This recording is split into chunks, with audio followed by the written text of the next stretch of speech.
Welcome back. Insurance आजकल हर समझदार इंसान की जरूरत बन चुकी है, चाहे वो हेल्थ इंश्योरेंस हो, पर्सनल एक्सीडेंट कवर हो या फिर ओवरसीज ट्रैवल इंश्योरेंस ही क्यों ना हो। लेकिन क्या आपने कभी पॉलिसी की बारीक शर्तें गौर से पढ़ी है? ज्यादातर लोग प्रीमियम पर बात करते हैं, क्लेम अमाउंट्स पर बात करते हैं, लेकिन जब अस्पताल का बिल आता है तब पता चलता है कि एक हिस्सा तो आपको भरना था। जी हाँ, यहाँ पर हम को पे फीचर की बात कर रहे हैं, डिडक्टिबल फीचर्स की बात कर रहे हैं, यानी वो दो शब्द जो तय करते हैं कि आपके क्लेम का कितना हिस्सा बीमा कंपनी देगी और कितना आप अपनी जेब से चुकाएंगे। अगर आपने कभी ये सोचा हो कि मैंने तो हेल्थ इंश्योरेंस ले रखा है, फिर भी बिल का कुछ हिस्सा मुझे क्यों देना पड़ रहा है, तो इसका जवाब छुपा है इन्हीं टर्म्स में। और कई बार कोप डिडक्टिबल फीचर्स एज बेनिफिट भी आपको पॉलिसी में दिलवाए जाते हैं या आपको सजेस्ट किए जाते हैं। कई बार पॉलिसी होल्डर्स खुद भी ये फीचर्स एड ऑन के तौर पर लेते भी हैं। अब कोपे का मतलब है कि बीमा कंपनी और आप दोनों मिलकर क्लेम का हिस्सा उठाएंगे। डिडक्टिबल्स का मतलब है कि क्लेम की पहली राशि आपको देनी होगी, फिर बीमा कंपनी मदद करेगी। लेकिन कुछ बीमा पॉलिसियों में ये शर्तें सभी हॉस्पिटल्स में लागू होती हैं, कुछ में सिर्फ नॉन नेटवर्क या बाहर के शहरों के इलाज पर ही ये लागू होती हैं। साथ ही सीनियर सिटीजन्स की अगर हम बात करें तो उनकी पॉलिसीज, टॉप अप प्लान्स की बात करें तो उनमें भी ये क्लॉज आम होता है। तो आज के इस शो में हम यही समझेंगे कि आखिर कोप पे डिडक्टिबल्स क्या होते हैं, इनका आपके प्रीमियम, आपके क्लेम पर कितना असर पड़ता है, और सबसे अहम, आपको अपनी पॉलिसी चुनते वक्त बिना यहाँ पर किन किन बातों का ख्याल रखना चाहिए, क्योंकि बीमा सिर्फ लेना काफ़ी नहीं होता है, उसे समझना और भी ज़्यादा ज़रूरी है। मेरे साथ Naval Goyal, founder CEO PolicyX.com जुड़ गए हैं। नवल, आपका बहुत बहुत स्वागत है इस खास पेशकश में।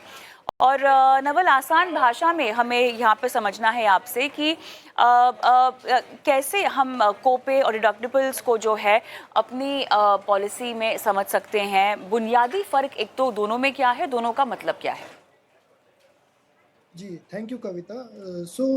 जैसा कि आपने समझाया, कोपे बेसिकली वो हिस्सा है जो आपको देना है अगर कुछ क्लेम आता है। लेट्स से आपकी पॉलिसी में 20% का कोपे है। उसका मतलब ये है कि अगर 1 लाख का क्लेम आया तो उसमें से 20,000 रुपए आपको देना है और 80,000 रुपए इंश्योरेंस कंपनी देगी। वेरएज डिडक्टिबल का जो फीचर है वो अलग है।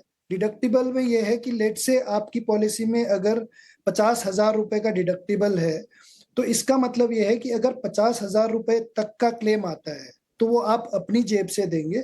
उससे ऊपर का क्लेम आता है तो सिर्फ उससे ऊपर वाला हिस्सा इंश्योरेंस कंपनी देगी। लेट से 5 लाख का क्लेम आया तो 4.5 लाख रुपए इंश्योरेंस कंपनी देगी और 50,000 रुपए आपको देना होगा। तो को पे यूजुअली हमने देखा है कि मोस्टली जो पॉलिसीज होती है उनमें को पेमेंट के क्लॉज लागू नहीं होते हैं, बट जनरली ये जो सीनियर सिटीजन्स के प्लान्स होते हैं उस तरह के पॉलिसीज में ये को पेमेंट काफी आम तौर से देखा जाता है।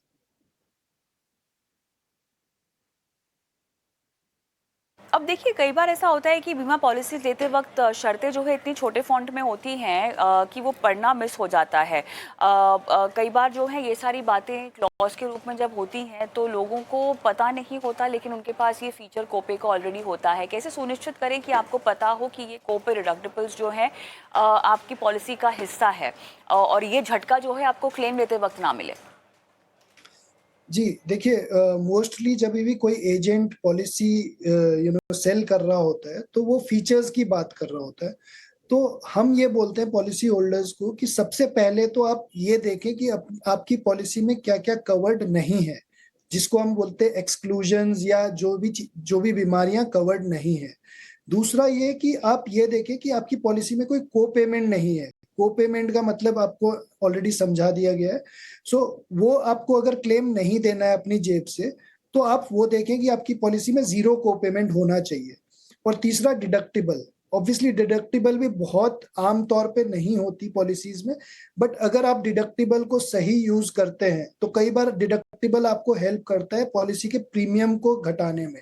क्योंकि अगर आप इंश्योरेंस कंपनी को ये कहते हैं कि कुछ क्लेम का पहला हिस्सा मैं दूंगा, तो इंश्योरेंस कंपनी आपको प्रीमियम रिडक्शन में हेल्प करती है, क्योंकि उनको पता है कि 50,000 अगर आप अपनी जेब से दे रहे हैं तो उनके क्लेम के आने के चांसेस काफी कम हो जाते हैं। तो ये बहुत कस्टमर्स यूज करते हैं, जिसको हम टॉप अप प्लान भी बोलते हैं। टॉप अप प्लान बेसिकली यही डिडक्टिबल के साथ होता है, ताकि आप जो पॉलिसी है, कई बार लोग ये सोचते हैं कि चलिए 1-2 लाख का खर्चा अगर होगा तो वो हम अपनी जेब से दे देंगे, बट अगर मोटा खर्चा होता है, लेट से 20 लाख की पॉलिसी अगर हमें लेनी है, तो बाकी का 18 लाख इंश्योरेंस कंपनी दे दे। तो ऐसी पॉलिसीज आपको काफी सस्ती पड़ती है कंपेयर टू अगर आप टोटल 20 लाख की पॉलिसी ले रहे होते। नवल, अब ये बात हमें समझनी है कि प्रीमियम्स और क्लेम पर असर किस तरह से पड़ता है। क्या ये सही है कि कोपे डिडक्टिबल वाली पॉलिसीज पे प्रीमियम आपको कम चुकाना पड़ता है, और अगर हाँ तो कितने तक की राहत होगी इन प्रीमियम्स में, या इनके प्रीमियम्स ज्यादा होंगे? जहाँ पे 20% तक का को पेमेंट होता है, वहां पे आप आराम से ये देख सकते हैं कि कम से कम आपका जो प्रीमियम है वो 20-30% तक रिडक्शन हो जाता है। बट ज्यादातर को पे प्रीमियम रिडक्शन के लिए यूज ना करके कस्टमर्स उसको यूज करते हैं जब सीनियर सिटीजन के लिए प्लान लेना है, या पर्टिकुलर मतलब ये को पेमेंट का जो चीज है, ये ज्यादातर इंश्योरेंस कंपनी लागू करती है, ना कि कस्टमर चुनता है। वेरेज जो डिडक्टिबल वाला फीचर है वो ज्यादातर इंश्योरेंस लेने वाला व्यक्ति चुनता है, क्योंकि उसको पता है कि अगर छोटा क्लेम मैं अपनी जेब से दे दूं तो मेरा प्रीमियम में 50-60 या इवन 80-90% तक का रिडक्शन आ सकता है। तो इसका रेशियो कौन डिसाइड करता है? कोपे हो, डिडक्टिबल हो, ये रेशियोज हम कैसे डिसाइड कर सकते हैं? कैसे हमें ये डिसाइड तय करना चाहिए कि 10% कोपे होगा, 20% कोपे होगा? सिमिलरली डिडक्टिबल्स पे हम कैसे डिसाइड कर सकते हैं अगर पॉलिसी होल्डर डिसाइड करना होता है तो? देखिए, जनरली जो कोपे है वो इंश्योरेंस कंपनी की पॉलिसी में काफी रिजिड होता है कि इस पॉलिसी में 20% का कोपे है या 10% का कोपे है, इससे ज्यादा का कोपे जनरली नहीं देखा गया है। वेरेज डिडक्टिबल आप अपने हिसाब से चुन सकते हैं, क्योंकि जब भी आप टॉप अप प्लान लेते हैं तो आपको चॉइस मिलती है। लेट से आप अगर 10 लाख का सम एश्योर्ड का प्लान ले रहे हैं तो आप उसमें टॉप अप मतलब उसमें डिडक्टिबल ले सकते हैं 1 लाख, 2 लाख, 3 लाख, इवन 5 लाख तक का। तो ये हर पॉलिसी में कुछ ऑप्शंस होते हैं कि इस पॉलिसी में लेट से 10 लाख की पॉलिसी में हम आपको 1 लाख, 2 लाख और 3 लाख का डिडक्टिबल देते हैं, और 20 लाख की पॉलिसी में लेट से 1 लाख, 2 लाख, 5 लाख तक का डिडक्टिबल देते हैं। तो ये इंश्योरेंस कंपनी आपको ऑप्शंस देती है यूजुअली, और आप चूज कर सकते हैं, क्योंकि जितना आप डिडक्टिबल लेंगे उतना ही आपका प्रीमियम रिड्यूस होता चला जाएगा। आप रेकमेंड करते हैं डिडक्टिबल्स पॉलिसी होल्डर्स को लेना चाहिए? मेरा फेवरेट फीचर है, क्योंकि अगर आप देखें तो लेट से जनरली लोगों को हेल्थ इंश्योरेंस, मान लीजिए कि दो प्रकार के लोग हैं जिनको लगता है कि चलिए मैं 2-4 लाख रुपए भी अपनी जेब से खर्च नहीं कर सकता और मेरे को सिर्फ 10 लाख तक का इंश्योरेंस कवर चाहिए। तो उन लोगों के लिए ये बहुत बड़ा इंपॉर्टेंट फीचर नहीं है। लेकिन मान लीजिए कि कोई बंदा है जो बोलता है कि 2-4 लाख तो मैं अपनी जेब से आराम से दे सकता हूँ अगर क्लेम आता है, बट मुझे ऐसे सिचुएशन के लिए प्रिपेयर होना है जहां पे मेरा खर्चा लेट से 50 लाख हो जाता है। तो उस केस में वो अपनी जो पॉलिसी है उसका जो सम एश्योर्ड है वो 50 लाख या 1 करोड़ तक का ले सकता है, और उसमें 3-4-5 लाख का को पेमेंट या डिडक्टिबल ले सकता है। तो उस केस में उसका जो प्रीमियम है वो काफी कम हो जाता है। मतलब 1 करोड़ की पॉलिसी उसको ऐसे रेट पे मिल जाएगी जो 5 लाख या 10 लाख का सम एश्योर्ड की रेट पे मिल जाएगी। चलिए, तो कोपे और डिडक्टिबल्स पर ये बुनियादी बातें जो हमने समझाई हमारे दर्शकों को, लेकिन फिलहाल इंश्योरेंस पर बातचीत पे फिलहाल एक ब्रेक लेने का वक्त हो गया है। ब्रेक के उस पार हम बात करने वाले हैं कि कैसे जो है आपको फैमिली फ्लोटर से इंडिविजुअल प्लान्स में आ जाना चाहिए। इंश्योरेंस पर ही हमारा फोकस होगा, लेकिन फैमिली फ्लोटर या इंडिविजुअल प्लान कैसे चुने अपने लिए सही हेल्थ प्लान, इस पर फोकस इस ब्रेक के बाद।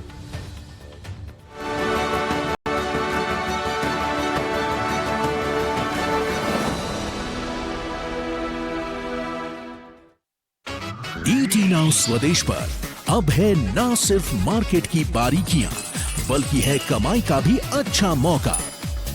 हम आपको देंगे एक शानदार आइडिया हर 5 मिनट में।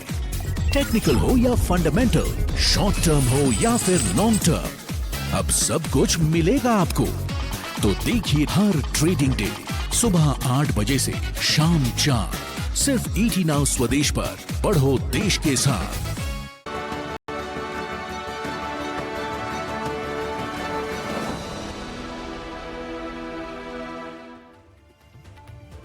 Welcome back. और आज आपके हेल्थ प्लान की बात हो रही है। इंश्योरेंस लिया तो सही, लेकिन क्या सही तरीके से लिया है? क्या आपकी फैमिली के लिए एक ही हेल्थ इंश्योरेंस कवर काफ़ी है, या अब समय आ गया है कि हर सदस्य के पास अपना अलग अलग कवरेज हो? बहुत से लोग शुरुआत में फैमिली फ्लोटर पॉलिसीज लेते हैं, जहां एक ही सम एश्योर्ड अमाउंट पर पूरा परिवार कवर हो जाता है। ये आसान भी है, प्रीमियम भी किफ़ायती लगता है, लेकिन जैसे जैसे उम्र बढ़ती है, बीमारियों का रिस्क बढ़ता है, मेडिकल खर्च जो है वो आसमान छूते हैं। फैमिली फ्लोटर की अगर हम बात करें तो कई बार उतना असरदार ये नहीं रह जाता है, क्योंकि एक बार अगर परिवार के किसी मेंबर ने बड़ी क्लेम कर दी या बड़ी क्लेम ले ली, तो बाकी सभी के लिए कवरेज काफ़ी घट जाती है। तो सवाल यहाँ पर यही है कि कब तक फैमिली फ्लोटर सही है, कब आपको इंडिविजुअल हेल्थ प्लान की तरफ शिफ्ट हो जाना चाहिए, और कवरेज लेते वक्त किन किन बातों पर समझौता नहीं करना चाहिए, किन बातों को ध्यान में रखना चाहिए। तो इन्हीं सब बातों पर हम फोकस करेंगे और हमारे एक्सपर्ट पैनलिस्टों से सवाल भी यहाँ पर पूछेंगे। और चलिए, हमारे साथ Hari Radhakrishna, regional director first global insurance brokers भी अब जुड़ गए हैं। नवल गोयल पॉलिसी एक्स से मेरे साथ जुड़े हुए हैं। आपका स्वागत है हरि। और चलिए, शुरुआत में आप ही से करती हूँ। फैमिली फ्लोटर्स किफ़ायती तो होते ही हैं, इन टर्म्स ऑफ कवरेज कितने पर्याप्त होते हैं, कितने काफ़ी होते हैं? हरि, ये बताइए। ये जब आप शुरू में जब पॉलिसी लेते हैं तो बच्चे छोटे होते हैं, तो एक पॉलिसी में सारे कवर होते हैं, तो एडवांटेजेस रहता है प्रीमियम के एंगल से।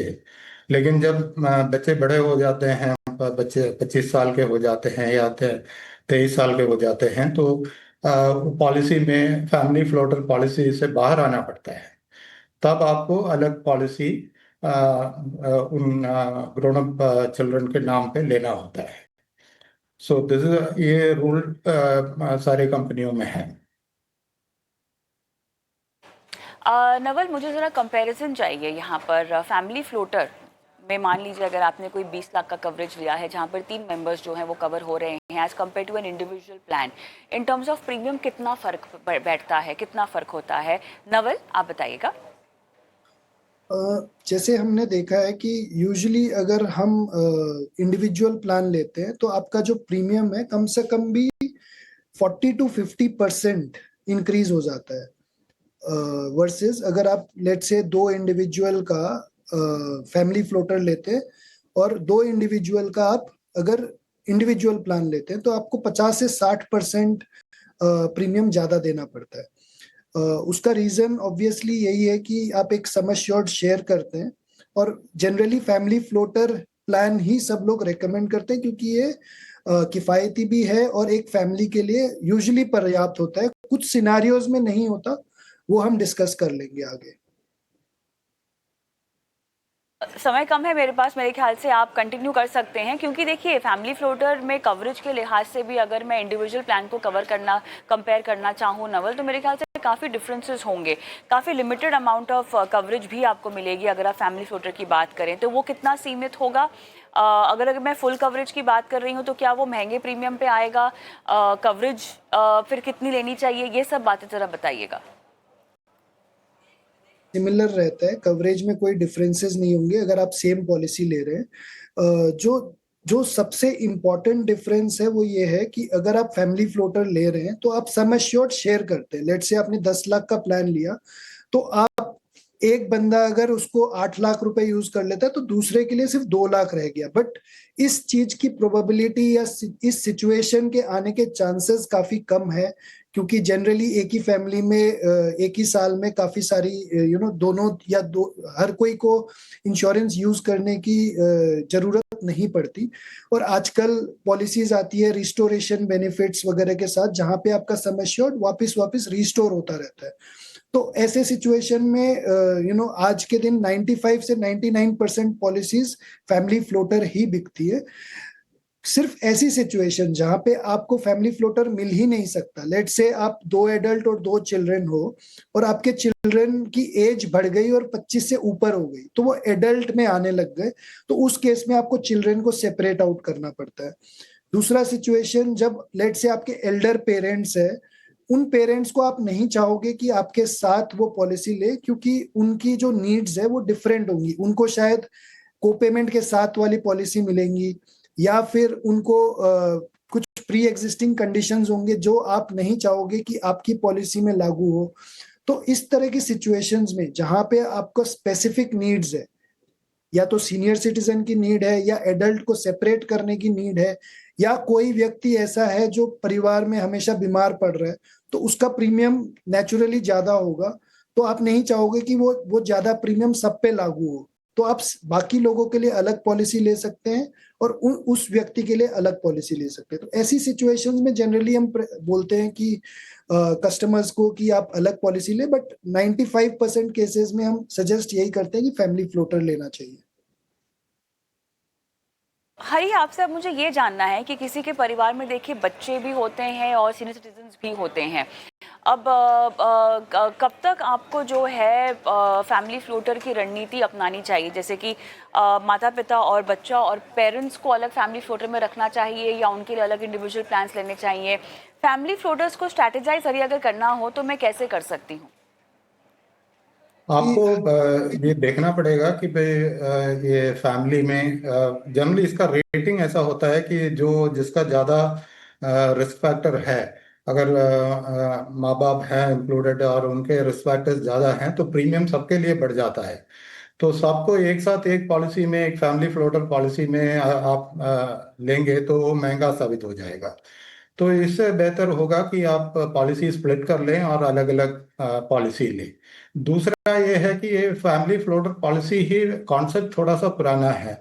आजकल ये 5 लाख और 10 लाख सम इंश्योर्ड वाला पॉलिसीज का यूटिलिटी बहुत कम होता जा रहा है। बहुत सारी बीमारियां 5 लाख और 10 लाख में आप कवर नहीं कर सकते, या उसका ट्रीटमेंट उससे कई गुना ज़्यादा हो जाता है। तो आजकल टॉप अप पॉलिसीज आने लग गए हैं। तो आप ये फैमिली फ्लोटर को आप बेस पॉलिसी रख के आप अलग अलग मेंबर्स को टॉप अप पॉलिसी ले सकते हैं। एक दूसरा एक और इशू ये बन जाता है, तो आप पहले आप फैमिली फ्लोटर पॉलिसी ले लिया और आप उसका सम इंश्योर्ड बढ़ाना चाहते हैं, लेकिन किसी एक का कुछ डिसीज हो गया, तो इंश्योरेंस कंपनी वो मेंबर जो है जिसका हेल्थ कंडीशन है उसको उसके सम इंश्योर्ड बढ़ाने से इनकार करते हैं, लेकिन वो बाकी लोगों के लिए सम इंश्योर्ड बढ़ा सकते हैं। तो ये फैमिली फ्लोटर कॉन्सेप्ट अब थोड़ा सा मुश्किल में आ जाता है। तो आपको स्प्लिट करना पड़ेगा। जो आदमी के लिए सम इंश्योर्ड एनहांस सम इंश्योर्ड अवेलेबल नहीं है उनको अलग से रख लिए, और जो जिनका क्लियर मेडिकल रिकॉर्ड है उनके लिए आप एनहांस सम इंश्योर्ड ले सकते हैं। तो ये स्प्लिटिंग डिसीजन उस टाइम पे आपको लेना होगा। मेरे ख्याल से ये बहुत स्ट्रैटेजीज हैं जो आप कंसिडर कर सकते हैं जब आप फैमिली फ्लोटर ले रहे हों। ये बात का ध्यान रखिएगा कि एक समय के आने के बाद आपको इंडिविजुअल हेल्थ पॉलिसीज़ की ओर मूव ऑन करना ही पड़ेगा, क्योंकि बेटर कवरेज और स्पेसिफिक तरह की कवरेजेस के लिए भी वो ज़्यादा फ़ायदेमंद आपके लिए होंगे। बहरहाल बहुत सारे एस्पेक्ट्स हैं इस पर और चर्चा करने के लिए, लेकिन मेरा समय समाप्त हुआ है। लेकिन आप दोनों का बहुत बहुत धन्यवाद, आप जुड़े और दर्शकों को कम से कम इतना बताया कि फैमिली फ्लोटर से निकल के कब आप इंडिविजुअल प्लान्स में शिफ्ट हो सकते हैं। धन्यवाद आपका। और इसी के साथ अब अपना फाइनेंस मिनिस्टर में आज मुझे भी इजाज़त दे। जाते जाते आपको व्हाट्सएप नंबर छोड़े जा रही हूँ स्क्रीन पर, आपको नोट डाउन करना चाहिए और अपने सवाल हम तक पहुँचाने चाहिए। अगर आपको भी इंश्योरेंस से जुड़ा हुआ कोई सवाल पूछना है, समझना चाहते हैं कि आपके लिए कौन सी सही पॉलिसी है या किसी पॉलिसी से निकलना चाहते हैं, डिटेल्स भेज दीजिए, हम आपके सवाल का जवाब देंगे। शो यूट्यूब पर देख रहे हैं, वहाँ भी सवाल छोड़ सकते हैं। आज का शो, पहले के भी सारे शोज यूट्यूब पर हैं, ज़रूर देखिए और अपने सवाल वहाँ पर भी आप पूछ सकते हैं। इन्वेस्टमेंट हो, इंश्योरेंस हो, कोई भी सवाल हो आप छोड़ सकते हैं यूट्यूब पर भी। नमस्कार।